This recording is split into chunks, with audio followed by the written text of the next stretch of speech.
சிவகங்கை பூங்காவிற்கு சென்றோம். நுழைவு கட்டணத்தை பெற்றுக்கொண்டு பூங்காவிற்குள் நுழைந்தோம். மிகவும் பச்சை பசேல் என்று காட்சியளித்த இந்த அழகிய பூங்கா நிறைய விளையாட்டுக்களை கொண்டு இருந்தது.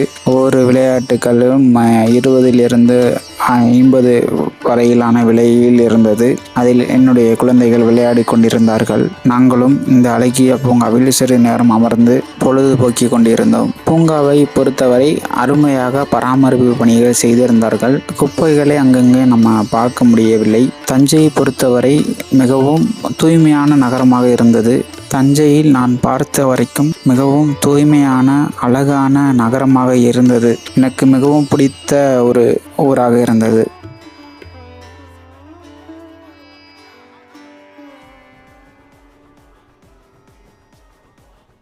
பூங்காவிற்குள் ஒரு பெரிய பழமையான ஒரு மரத்தை பார்த்தேன்.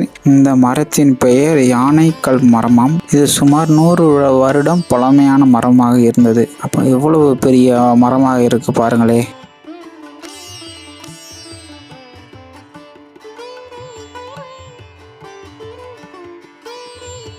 இங்கு பல்வேறு வகையான ராட்டினங்களை நம்மால் பார்க்க முடிந்தது. விடுமுறை நாள் என்பதால் சனிக்கிழமை தான் நாங்கள் சென்றிருந்தோம். அங்கு விடுமுறை நாள் என்பதால் ஆனால் இருந்தாலும் ஒரு சில ராட்டினங்கள் இயங்கவில்லை. கூட்டம் குறைவாக தான் இருந்தது.